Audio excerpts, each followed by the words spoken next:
Hello, and welcome to 100% Real with Ruby. Today, we are cutting through the noise and busting myths again with Luke Leaman and his podcast series with me like over a year ago now, back in 250, 251, 253, 252. I missed that one. They were listened to probably the most over the periods of months that we did that one. And it's because we challenged a lot of status quo things. And today we're going to be diving into why so many people work harder than ever in the gym and the kitchen, but they don't see the results they deserve. What's missing? Well, you'll hear soon. So grab a coffee because Luke's probably already had a million shots of his. It's time to rethink everything you know. Anyway, you ready, Luke? Let's go. You and I both like to say we already know your success is inevitable if you follow the plan that we laid out. We know it's going to get you to where you want to be if you apply yourself consistently over time. But people get in their own way. So I want to start off with just talking overall health and lifestyle, and then we'll start going deeper into training on this series because we didn't last time. But so many people are now missing the training element of what actually builds a physique because food doesn't build muscle, training builds muscle. So Luke, why do you think so many people fail at getting to their long-term body transformation goal? Real quick, that last statement you said, I think we could actually clarify that even more, right? Because if it I'm not even going to try to say that. So I've just made that word up. From a mechanical aspect, like training doesn't actually build muscle, but it does create the stimulus to build muscle, right? So I think because a lot of people that they train, a lot of like gym pop people, they go in and lift weights, they don't really understand what's happening. And while a lot of muscle protein breakdown is not the goal of what we're doing, anytime we apply tension to a muscle and the muscle fibers are pulling, they're going to get somewhat damaged, right? So it's like, when you go into the gym, you can think about it like you hear like a really bad parent say, I'm punishing you for your own good. Like we go to the gym and we flog ourselves and damage things to create a stimulus to then grow. So then with the food becomes the building blocks of what is fueling not only the training, but also fueling and creating the muscle out of. So like protein building those new building blocks. But when we talk about like how hard should we train, how hard should we eat, like what we should do, that statement of that or that understanding of those two concepts is really important because especially nowadays with social media where you have a lot of different opposing views, like everybody is saying different things or they may be saying the same thing, but they're saying it in completely opposite ways. So it creates a lot of confusion for people. Does that make sense? So it's like, you have, you look back 15 years ago, we thought, muscle protein breakdown was a big part of it. So you needed to damage the muscle. But we now know that's not the case. Like that's still like, if you remember the old like Brad Schoenfeld, when he put out the research and it looked at mechanical tension and it looked at, muscle damage, and then it looked at metabolic stress, or we could say like byproducts of your metabolism working. And that was the three things that scientists thought was how you build muscle, right? Breaking the muscle down, applying tension to the muscle to give it stimulus, and also all of the substrates and the stress that happen from doing all the work. And then now if you fast forward, we now know that muscle damage, while it's probably still a little bit important, it's not the main one. And the metabolic stress is still important, but it's not the main one. What scientists now think it is, it's just like tension is the big one. But people want to throw the baby out with the bathwater, and they want to say that muscle breakdown is not a good thing. They want to say metabolic stress is not a good thing. And neither of those are part of the puzzle, but they really are. There's so much we don't know about building muscle. We know a fraction of what is actually happening, and new stuff. Every year, new stuff comes out. There's a lot of unpublished stuff that's come out. There's a lot of stuff people aren't talking about yet. But this is all stuff that coaches have to know, and not really something that their clients need to know, but I actually think it's good to talk to the client about this, because they need to understand that if you want to build a physique and you want to build health and you want to lose body fat and you want to build muscle and you want to build strength and you want to do all, and you want to build endurance, everything in life is applied to the Goldilocks principle. You don't want too much, you don't want too little, you want it to be just right. And that just right is different for everybody. So when we think about things like how hard should we train? Like I would tell people you need to train hard enough. But that's really ambiguous. If I say you need to train hard enough, what does that mean? That's like going to the doctor and they say, hey, you have hypertension, you need to exercise and diet. And you go, well, what the fuck does that mean? Like, that's like, what do I go do body combat? Do I lift weights? Do I go do CrossFit? Do I start doing triathlons? It's very ambiguous, right? So you have this big overall thing of, okay, we got to move more and we have to match our calories. And then we have to alter the calories based on whatever adaptation we're looking for, right? But we have to look at it from a perspective of depending on the person and the situation, that is going to drive the amplitude of how extreme or not extreme you go. Like I'm doing an incredibly extreme diet right now. It works. It's probably the hardest diet anyone could ever hope to do. And it's like punishment, but it works really super fast. But it's not one that I've not really put very many people on it because they can't handle it. It's just too hard. And it's not necessary. So I think a lot of people need to step back. Like when you're talking to your coach, step back and go, okay, what do I want to do? And the coach should be doing this too. Like, okay, what do you want to do? If somebody signs up with a coach for say 12 weeks, we need to have a discussion of what needs to happen in the 12 weeks. But that discussion also has to encompass what do you want to do in 24 weeks, 36 weeks, 48 weeks, a year and a half. Because what you do in that block of training is going to affect the next block of training and the next 4 blocks of training. It's all compounding interest, right? And I think if people would treat their exercise, lifestyle, nutrition, a lot of people go into this stuff looking at it like crypto trading, like they're buying a meme coin and trying to get rich. But what we need to do is think about investing in this like a long-term EFT or the S&P, something that's going to have compounding over time, and we have delayed gratification, right? So if people had that mindset, they would not go too extreme. They would go to their capacity at the right level and right amount for something that's sustainable for a long time. And I completely already forgot the question. I just started rambling. It's my second podcast today. So I'm like, well, that actually feeds right into it, because you kind of alluded to people need to be willing to do the day in, day out things over time for the level of results that they want. But most people aren't willing to do that. So then, like you said, everything we do impacts the next block. So fuck it up diet. Then what's the after of that? Too extreme has ripple effects. And then that is why people do not get to the place they want to be.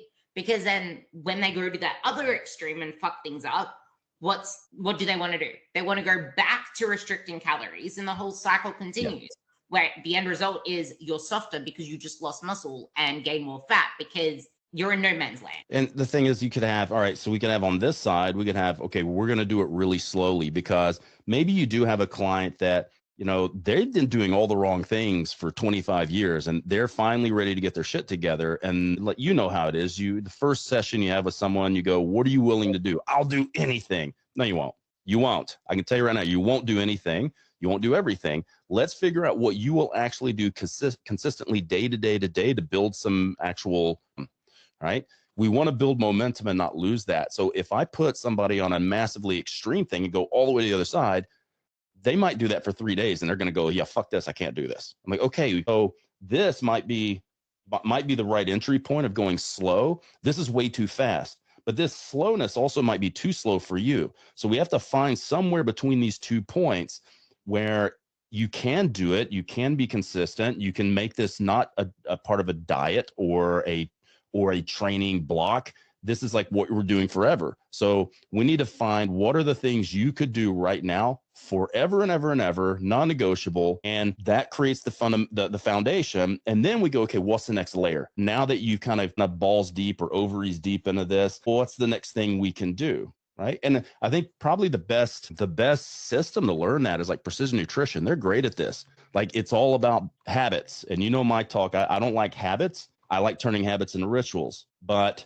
you have to start with a habit. You can't have a ritual until you've done it long enough for it to just be a thing. Right. And you have to find that entry point, and then you have to find out, okay, once they've solidified all that stuff they're doing, they have to move to the next thing, which means, like, from a training perspective, how hard do you need to train to get fast results? You need to train pretty fucking hard, way harder than most Gen Pop people can even fathom. Now, that doesn't mean you need to absolutely kill yourself, but you need to understand what failure is and how to get close to failure.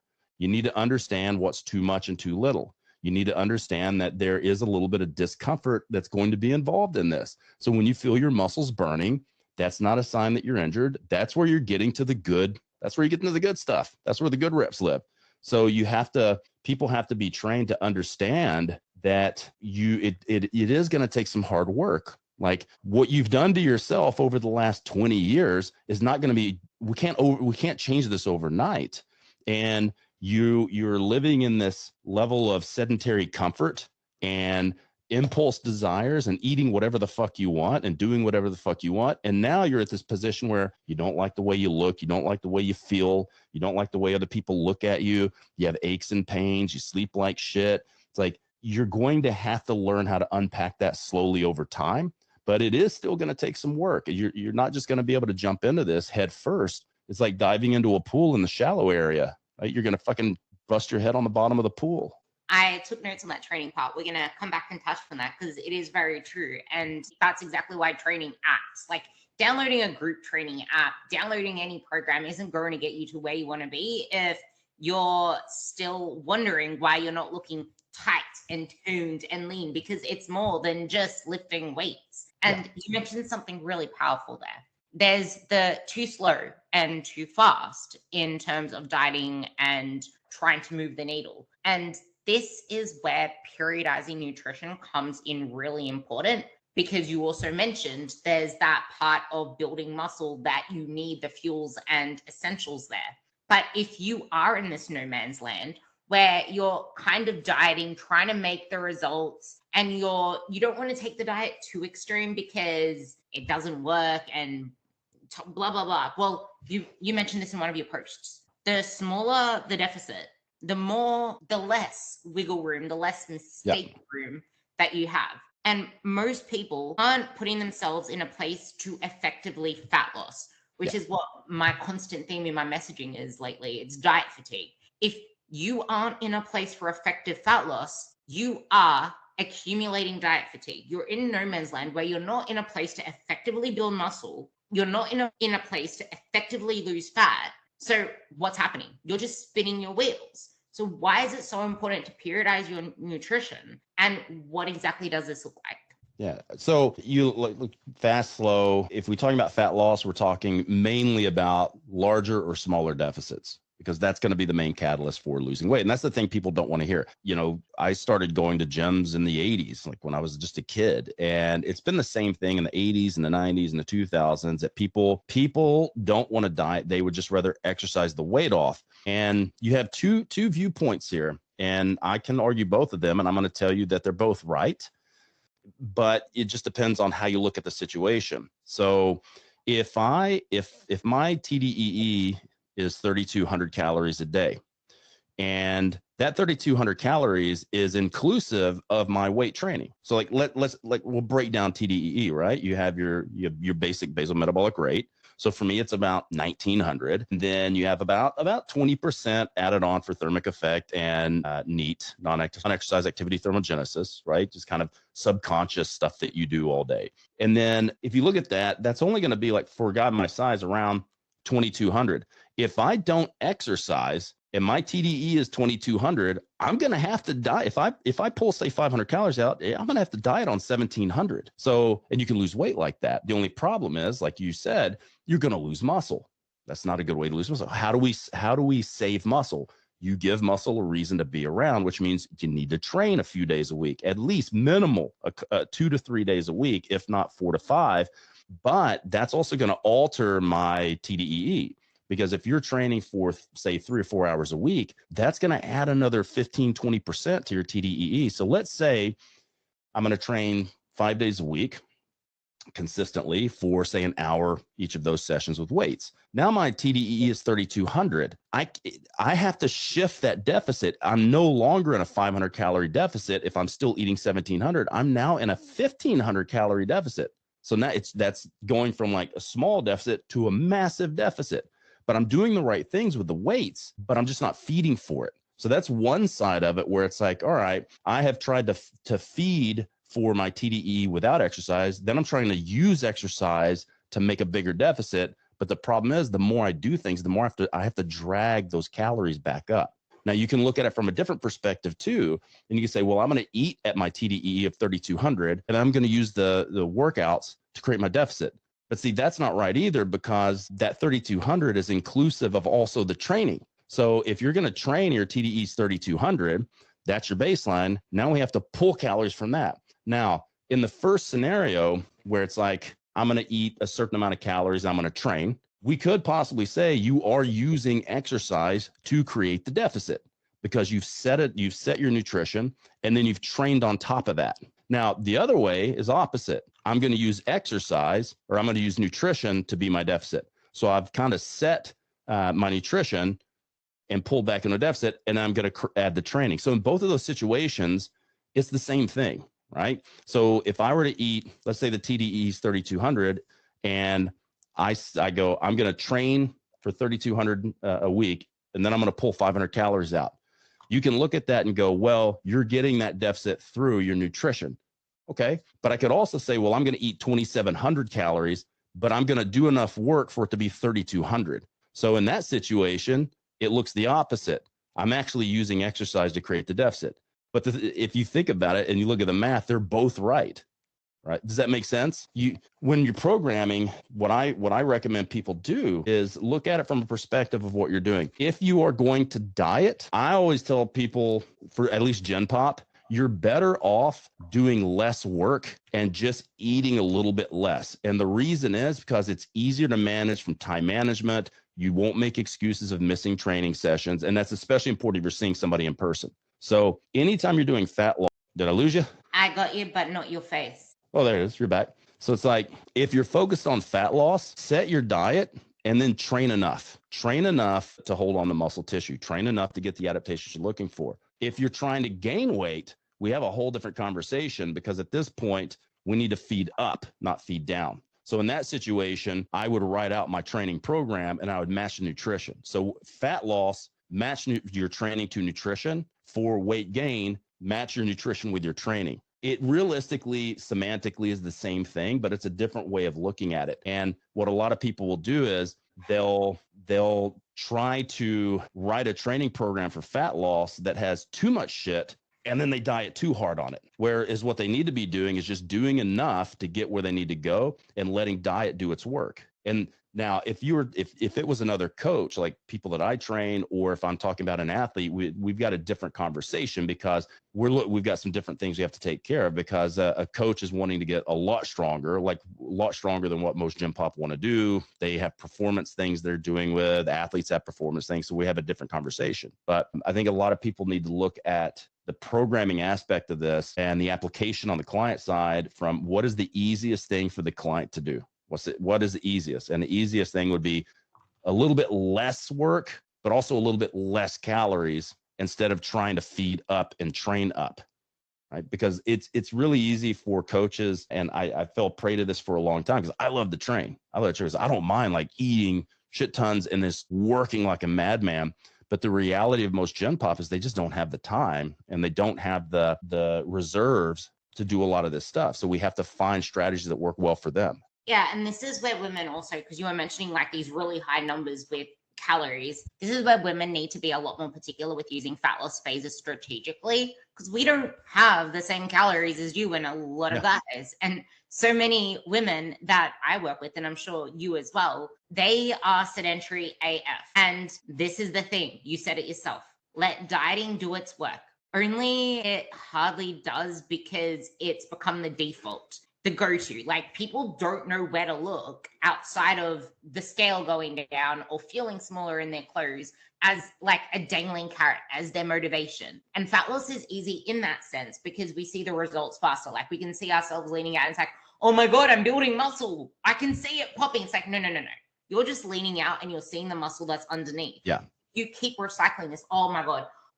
When I changed gyms, not before, this was before I moved up to here in the Gold Coast, but when I changed gyms down in Sydney, there is this trainer there that is like an ambassador for comps on stage, and he has the same like competitors over and over again, and you see them over time and they just look small and stringy because he has them in like this perpetual, you're competing now, you're dieting now. He's never given them enough time to just build muscle. And that is not going to happen if you're continually staying in a calorie deficit, doing the same cycle over and over again. And like, this is the majority of my clients. This is the majority of the people who listen to this. They are stuck in that cycle, and you helped me through this. And like, I was really stressed over the scale. You know that.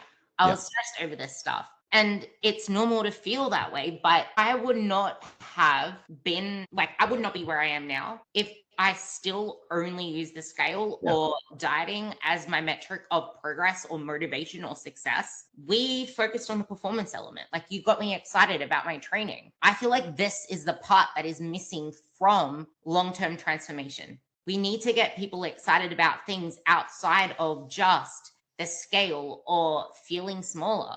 What do you have to say about this one? Because there's a fear of eating more. There's a fear of your pants. I want you to talk. Because that's the thing. Like, everybody, when you look at Gym Pop, and you know my gym, it's the most Gym Pop of Gym Pop. Like, their single goal is they want to lose weight. And you try to talk to them about, well, how about we also try to get stronger, and let's try to do these other, let's try a 5K and see what you do on that. And there should always be other goals, not just the physique goal, because the physique goal, depending on the situation, some people could get their physique goal really quickly. Some people, it's going to be a struggle.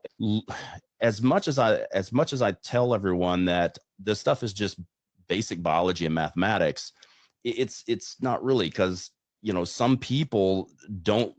If we have a bell curve, like 70% of people are inside that, but what if you're outside the bell curve? So there's a 15% over here where some of the rules don't actually apply, and there's 15% on the other side where the rules are also different. So if you took, say, 100 people and gave them all the same program, and then had the diet written similarly but tailored to them, 70 people are going to get really excellent results from that program, but there's going to be 15 on one side and 15 at the other that actually need to have some different tweaks. And you have 15 on one side that actually may be faster than everybody else in their goals. You have 15 that are going to be a lot slower, and it's going to be struggling for them. And this is just down to things like genetics and epigenetics and compliance and things like that. So when you ask the question about like periodizing your nutrition, this is definitely this is a global woman talk, because women are different than men. They're different in the way they view food and socially and that type of thing. So it can be far more difficult for not all women, but the vast majority of women to get the same success as a man, because men we have it pretty easy biologically, as long as we don't treat our bodies like trash, as that we have higher muscle mass, we have higher metabolic rates. We have typically, most guys, unless they're really big, we have lower levels of body fat. So it's a little bit easier for us when you're a man and you can diet on 1,000 calories more than a woman. It's a little bit easier. But if you're a little tiny woman, I have some clients that are 52 kilos, and they want to lose body fat. It's like they may have to eat 1,000 calories or less because they just don't have enough size on them. And so a lot of cases you have to try to talk them into, well, we probably should actually just feed up first, but that's really difficult if they have a high body fat percentage and they don't want to feed up, because like you said, they don't want their clothes to get tighter. And that's a big hurdle to get over with people, is that, look, we could diet now, but it's going to make things longer. It's going to suck more. You're going to have to diet harder. And then you're not going to like what you see at the end of it, because you don't have enough muscle. So we have to figure out how to feed up a little bit and then go back down. And what people don't understand is a lot of times you start feeding up and they don't gain weight. You just keep giving them another 125 calories a week. Next thing you know, you've given them 750 extra calories, and then their weight goes up. And I'm like, okay, great. You were eating 1,200 calories. Now you're eating 1,950. Now your weight's going up consistently. Now we can start pulling calories back down. But there is a bottom. You can't continue to pull calories and think that you're going to have success. I actually have a few clients I've had to do that with in the last month, where they were eating 500 calories under what I had them. I had ex AFL pro Australian football. What do you guys call it? AFL, Australian Football League, right? So she's used to be a pro athlete, and she feels fine on 1,200 calories, but she's like 76, 77 kilos, really tall. And I'm like, look, your performance we're working on Olympic weightlifting. We're working on all this performance stuff. And like, you're kind of spinning your wheels. Like, you're not getting stronger. You're not getting better, because I just noticed that you're consistently eating 1,200 calories. So if we really want to move forward, you want to get leaner, and you also want your performance to go up, we need to find out where the top of the threshold is. So I've just been adding 125 calories every 4 or 5 days. As long as her weight doesn't go up, we just keep adding. I've added back now 750, 800 calories, and her weight just now this week went up like 200 grams. So like, a lot of women think that if they add a little bit more calories, they're gonna blow out. Like, they're gonna wake up one day and be like, oh my God, that was 100 calories too much. Look at all this body fat. It's not gonna happen. Like, fat gain is really slow. Fat loss is really fast, right? All anabolic processes are slow. If you put on 5 kilos of body fat, you can't do that overnight. So it's like, if we feed you up and that cranks your metabolism back up and allows you to start building some muscle and getting stronger, you start sleeping better, you start performing better, your NEAT goes up, your thermic effect goes up. This is all good things. And we could keep cranking this up until we see your weight start to trend up a number of days. And now we know that we've exceeded your maintenance, but at least now we also have a benchmark and a platform which we can start jumping off of now. It's like, you've been feeding yourself 1,200 calories for 8 months. Like, no. And now you're eating 1,900, 2,000 calories, and now your weight's finally going up. Now we know that 1,200 calories, it definitely is not your maintenance, like 1,900, 2,000 is. And now we can actually pull it down to 1,750 and see what happens. I love this. And wait. I like that, because you said she got leaner when she was eating more. You said, if you want to get leaner, you got to eat more. Like, wait. What? She wasn't getting leaner on less calories. How is she going to get? Hold up. This is the part that I want you to talk about, because that's exactly what you told me. I didn't say she got leaner. She didn't get leaner yet. Now, well, you could say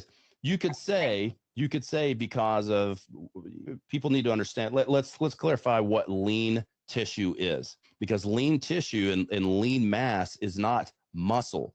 It's some muscle, it's water, it's sodium, it's stored energy like glycogen. That is technically, in fat cells, you have lean tissue, right? Because fat has water, fat has organelles. So not everything in a fat cell is fat. So I'm going to say you're not wrong. Like, you're right, but that statement's not as right as it could be, because if you look at what body fat percentage is, it's what is the ratio of what's made out of fat and what's not fat. So if she is putting more food in her body, then you could say, technically speaking, she's altering that ratio of what's fat and what's not. So she is getting leaner, but it might not be from muscle tissue, because that's a long process. Wait. Sorry, this part, that part right there. That part that Luke just said is why your pants feel tight, and it's why you need to stop letting that trigger you, because your legs are going to get bigger in the process of getting leaner in the way that we just said it, because now your legs are these huge muscles. Imagine these huge freaking sponges that went from like to now being soaked up with water. That is what happens when you start to properly fuel your body and then use that to train like a freaking weapon to get to where you want to be. And that is the thing. And what's going to happen then? The scale's going to go up. Yeah. And stop using your clothes as a metric, because if you do a leg session yesterday, your legs are going to be inflamed, which means they're not holding more fat, they're holding more water. Then you put your pants on, you pull your skinny jeans on, and you're like, ooh, these are pretty tight. Okay, try those jeans on again in a few days, like 3 or 4 days after your leg workout, and you go, oh, they're not tight anymore. Yeah, because your legs have now recovered it and you're not inflamed. So clothes are a terrible way to measure like getting bigger, right? Because of that fact that if you put it on a body part that you've just trained, well, of course, your muscles are swollen from doing the work. You're inflamed. It's going to make your clothes feel tighter. You could also, what if you washed your clothes a little bit differently? What if you wash your clothes and your jeans shrank a little bit and you got to stretch them back out? You pull your jeans on and you lose your fucking mind because your jeans are tighter. I must be getting fatter. No, no, no, no. Go measure your legs. You go, oh, I just did the tape measure. My legs are the same size. No, you shrunk your jeans. Don't use your clothes to measure if you're gaining weight. And then also keep in mind that, like I said, anabolic processes are slow by design. Okay. So if let's think about this from an evolutionary perspective, because genetically we're not that different than we were 15,000 years ago. So let's say we're hunter gatherers. Depending on where you live in the world, in most places, you're going to go through, despite what people think, early generations, they might not understand this, these young generations, that there didn't used to be a 7-Eleven, a Starbucks, an Uber Eats, a DoorDash. We used to have to actually go out and hunt for our food, and we had to go out and find berries, and we had to dig up tubers, and we had to do all this shit, right? So our bodies are designed to be a bit thrifty, because when we are going through a feasting period where we have a lot of available food, it is normal for your body to put body fat on, because you are going to eventually get to a fasting stage or a famine stage where you can't find food. So having excess body fat is an evolutionary benefit if you can't find food. Right? So that being said, in the first world now, we don't have to worry about that. It can be feasting all the time, and we don't go through these periods of famine. So that is part of the problem, is that we're genetically designed to eat at a steady level or go through periods of having food abundance and food restrictions. Right. And then now we have to think about that. It creates a big problem, because if your body is like, really loves to put on body fat when there's a lot of food available, and you never go through a fasting or famine type of situation, you're just going to continuously put body fat on. Now, if we think, let's just say you were in Europe, okay? Part of the year in Europe, there's snow everywhere. It's cold. It's going to be difficult to find food. In the summertime, you have food. Food is everywhere. So during the winter, it would be normal to be catabolic and chew away at that fat that you've put on over the summer, and also to lose some muscle during that time. Because how do we lower metabolism? Eat some of that expensive muscle tissue away, right? So then during the summer, when you have food abundance, your body puts that muscle back on and starts putting that fat back on. This is the normal ebb and flow of how humans are designed, that we're now in a different environment. That being said, like, when you try to put muscle on, it is a very slow process unless you throw drugs in the mix. And even then, drugs aren't magic. They only they help things, but they don't override everything, right? But women need to understand that you're not going to wake up tomorrow and think that you took your upper body workout too far or your lower body workout too far, and you're going to get big and bulky and all this. If you break your diet and you have a piece of cake and you wake up the next day and you're 200 grams heavier, you didn't gain fat. You ate a piece of cake. You got sodium, you got carbs, you got some water, maybe you haven't pooed in a little bit. So not every time the weight goes up or down, that's not always attributed to weight gain or weight loss, or fat gain or fat loss. Right. And if you are dieting, one of the biggest roadblocks I see is that training increases inflammation. That inflammation is going to make you hold water. Poor sleep is going to cause inflammation. It's going to make you hold water. Maybe you ate more sodium yesterday. Maybe you had more carbohydrates. Maybe you had more vegetables. Maybe you had more water, whatever, right? It's hard to tell. Maybe you were more stressed out yesterday. So if you wake up and you go, wow, my weight has gone up like 600 grams, don't have a meltdown. Because if you think about what happened yesterday, you probably can find a logical solution of, that's right, I ate a little closer to bedtime than I normally do. Or, oh shit, I haven't pooed in 2 days, right? So we have to get better at being more constructive and not looking at the scale and seeing the measurement of Earth's gravitational pull on your body and then having a fucking meltdown, because realistically, your weight's going to go up and down. And just like your pants are going to get snugger and looser over time, depending on how you wash them. This is why I say nearly daily, weight loss is so freaking simple and easy. Building muscle is the hardest, most impossible thing these days. It's almost like a fantasy, because people are more impatient than ever, and everyone is shredding for summer, or they get scared and then they cut their calories. And you said there too that in those winter periods, you probably will lose muscle as well. And that's the thing. Muscle is so Well- expensive to even keep it. Yeah. You need to be more scared of losing muscle than you are of getting bulky. And Yeah. I know you agree with me on this one too. 100%.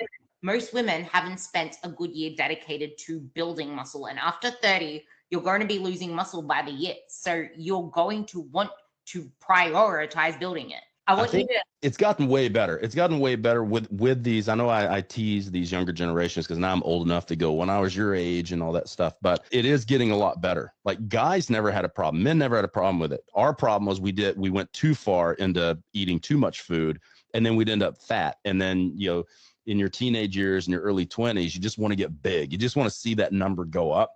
So you just eat whatever the fuck you want. And then you realize you look like a melted candle and you're bigger, but you don't look any better.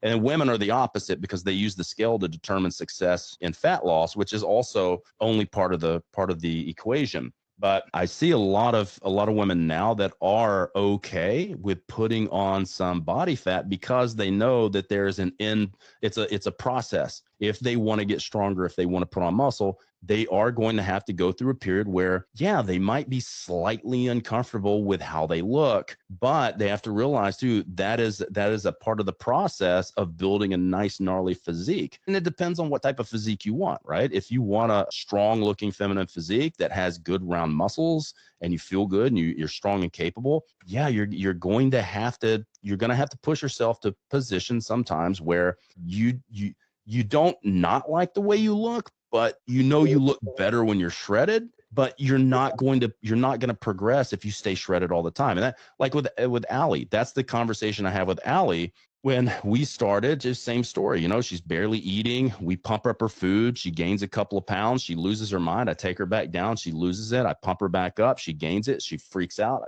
bring her back down. And it took a year and a half, 2 years of pushing calories up and then bringing them back down and proving to her that she could lose it overnight, bring it back up, taking it back down. And then we just started pushing it higher and higher every time we went up, and we would bring it down higher and higher as well. So she might have started at like 1100 when she came to me. I put her on 1800. She has a meltdown. I take her back down to 1100, take her back to 1800. I take her back down to 1200, take her up to 1900, bring her down to 1300. So just over a period of time, taking that range from here of a low and high and just shifting the range, because as long as I took the food down, she was happy, but she kind of didn't notice I was bringing it down, but keeping it 100 calories higher every time I moved it up and down. Isn't it insane that she gets happy over less food? And this is the point, like that this is still the majority of the people that I speak to and the people that talk to me, they're still in this fear mindset because they're in their 30s, their 40s, their 50s. They're not the 20s. And like, just imagine where Ali would have been. She said this on the podcast that we had recently as well, where she could have been if she didn't waste all of those years doing that up and down bullshit with you. She said that. Yeah.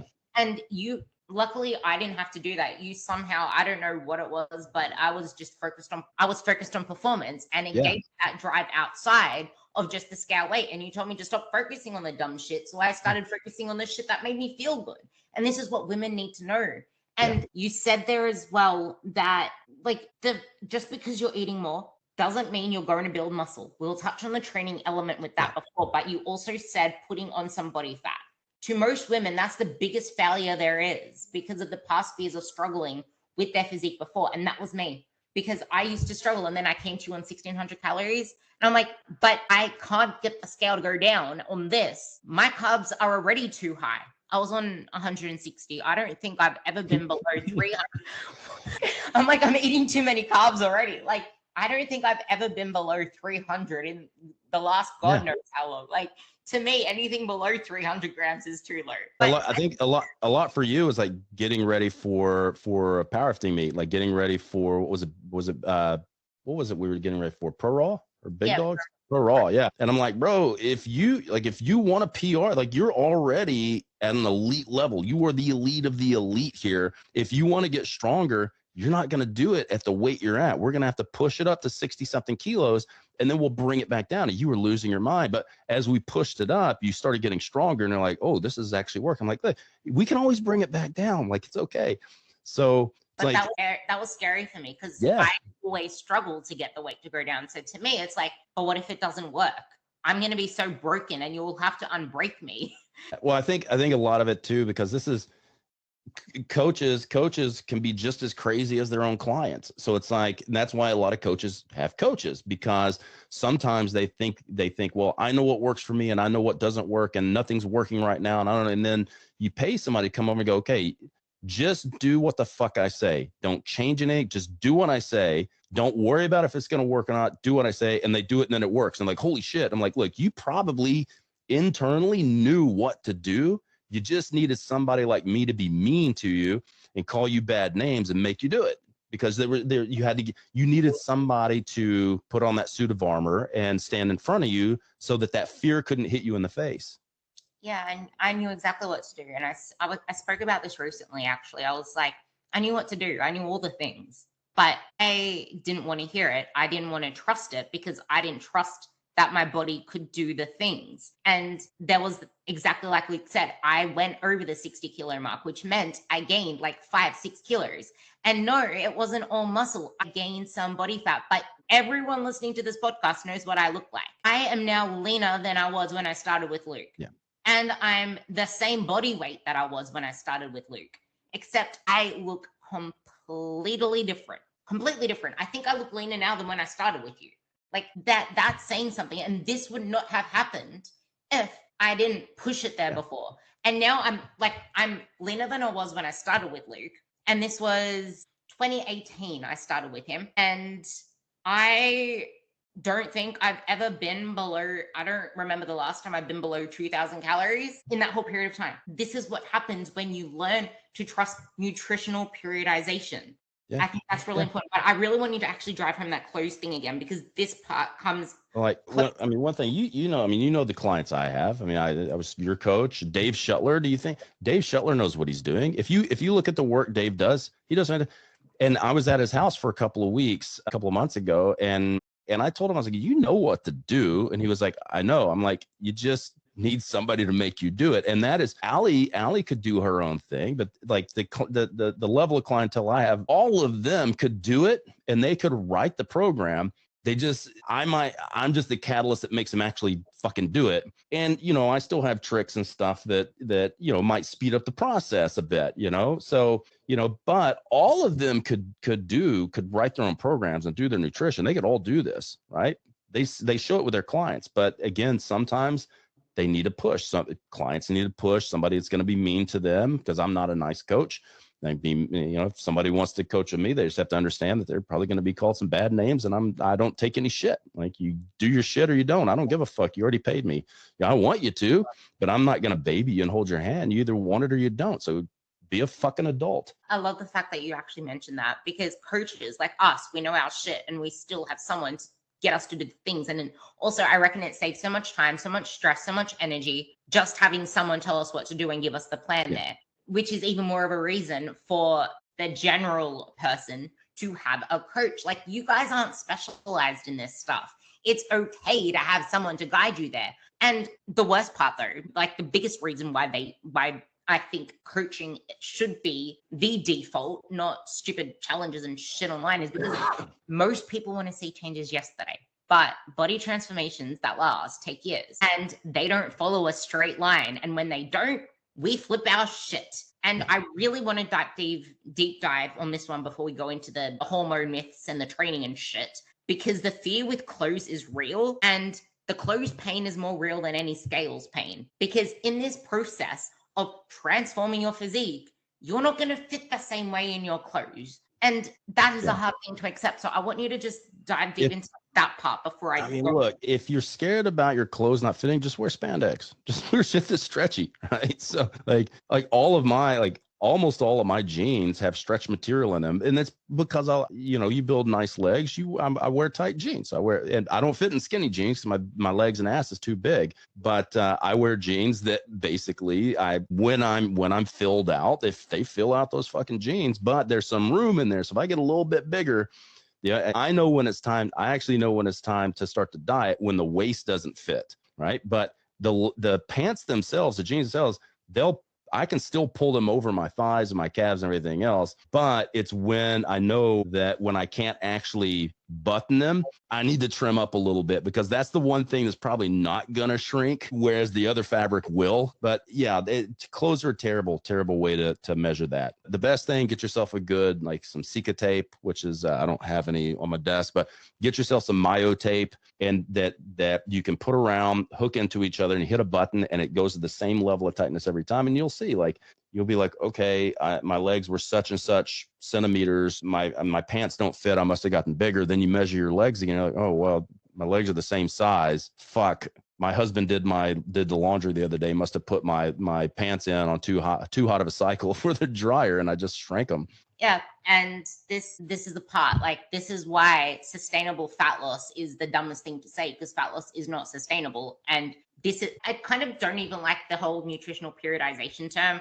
I think it's more so fat loss periodization, because you are either in a fat loss phase or not in a fat loss phase, because you can build muscle any place outside of the fat loss phase. I think most people aren't in a place where they can get the most out of transforming, like the most gen pop. Like, there's the consistency needed. There's pushing your training hard enough, which a lot of people struggle with. There's eating enough protein, which a lot of women struggle with. It's, like, to me, the best thing you can do with your nutrition for building your best physique is to have it in a place where you are primed to push your best performance in the gym. Yeah.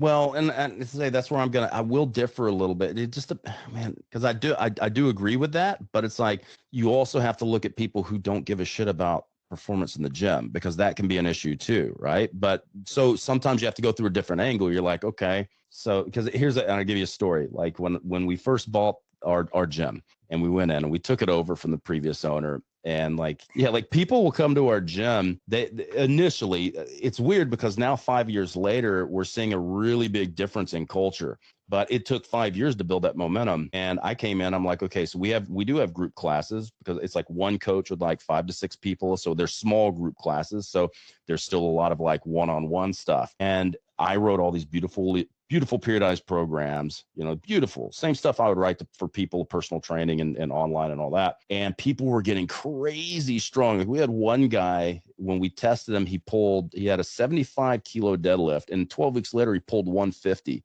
And I'm like freaking out. I'm high-fiving him, and he looks at me and he goes, I don't really care about that shit.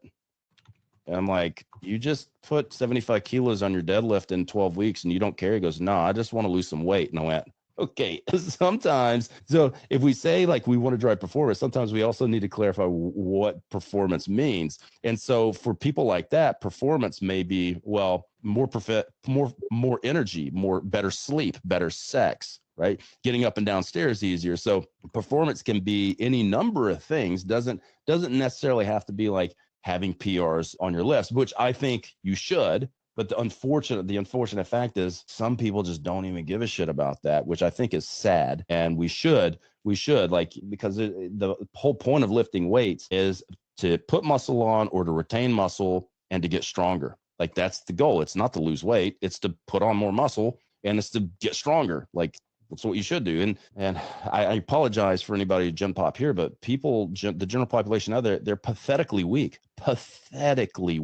They are pathetically weak. And I think they don't understand. They just don't understand that. Like, I'll go in and guys will go, I don't want to be as strong as you. I don't want to be as big as you.